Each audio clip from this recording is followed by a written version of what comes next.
What's up guys, I'm Taylor with TK Disc Golf and welcome back to the channel. In today's video, I've got my hands on the stock release of the Simonline Balance. It's officially coming in with the flight numbers 5 speed, 5 glide, 0 turn, and 2 fade, making it a dependable, moderately overstable mid-range for most power levels. Higher power levels are going to love this thing for just laser straight shots. Very excited to dive into this video, so without further ado, let's check it out. First and foremost, if you're looking for MVP exclusive content, you've come to the right place. I'm on Team MVP and that's all we post about here. We've been doing this for 10 years now and we're so close to 4,000 subscribers, so if you hit that subscribe button, I'd greatly appreciate it. Starting off with some field throws on a hyzer release, the Balance has no problem holding that angle all the way to the ground, very straight on a hyzer for probably the first 50% of the fight before it wants to punch hard to the left when you release it on that angle. No problems getting the hyzer for my arm speed out to like the 250 to 260 mark. That's a pretty much ideal range for my overstable mid-range slot. On flat releases, I think this is where the Balance is going to excel, especially at higher power throws. For my moderate arm speed, it's got no problem flying laser straight for that first 60% of the fight before getting a moderate forward penetrating fade at the end. A 2 fade is not obviously super overstable, but it is, I would say, moderately overstable still. On an anhyzer release, it's going to hold it for quite a while before it will pan out and then hook back up a little bit towards center towards the end. Now moving on to some throws at the course, the types of holes that I typically throw like an overstable mid like the Pyro or the Balance in this instance would be on holes where it's very straight tunnel shot and then you need a lot of hook to the left. Very ideal for those types of wooded shots where there's a blind basket, dog leg left. No problems there getting around the corner, especially when you lock in on the right amount of hyzer. Also forehands, a lot of people were loving the Pyro, especially the prototype Balance from the Gyropalooza box for the forehands, and I will happily say that this stock release very good for forehands as well. No problems for my arm speed getting it out. It's about like those 200 to 225 foot forehand shots.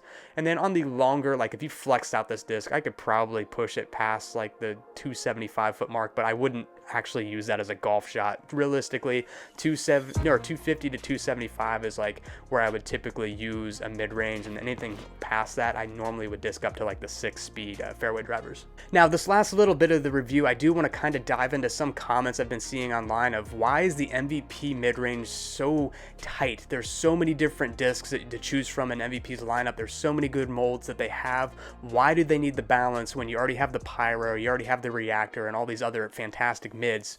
And the reason being is Simon was looking for something that is actually power stable for him, as in something at a pro level power of shot that he can rip on as hard as he wants, and it's going to go laser straight for him with a predictable fade at the end.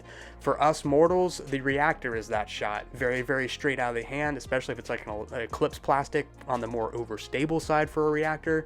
We can rip on those, they fly straight with fade. But for Simon, he is able to actually get turn out of Reactors. He's actually able to get insane turn out of Matrixes. So the Balance for him is that type of disc. But for us mortals, it's going to fly still pretty much similar to the Pyro. Now I think the thing that most people are going to like about the Balance versus the Pyro is the hand feel. So the Pyro, for us people that have been throwing MVP Axiom for so long, was just that moderate overstable mid-range that everybody's fallen in love with, but it does have a very unique shape to its rim. It kind of has like a sharp angle where the overmold meets the rim, and it is beadless, versus the Balance has a nice contour to it, very moderate shape to it, a very small micro bead. But some people say they aren't a fan of beads on mid-ranges for forehands, but the bead on this is so small it doesn't even notice. Like on the forehands, it comes out of the hand super smooth still. So overall hand feel on the Balance for me is an improvement, and I think that's going to be a selling point for people maybe wanting to switch up their overstable mid-range shot. Overall, I am impressed with the Balance. It's a little more overstable than I thought it was going to be, but to be honest, it makes sense. This disc was designed for Simon to fit between the Pyro and the Reactor for him,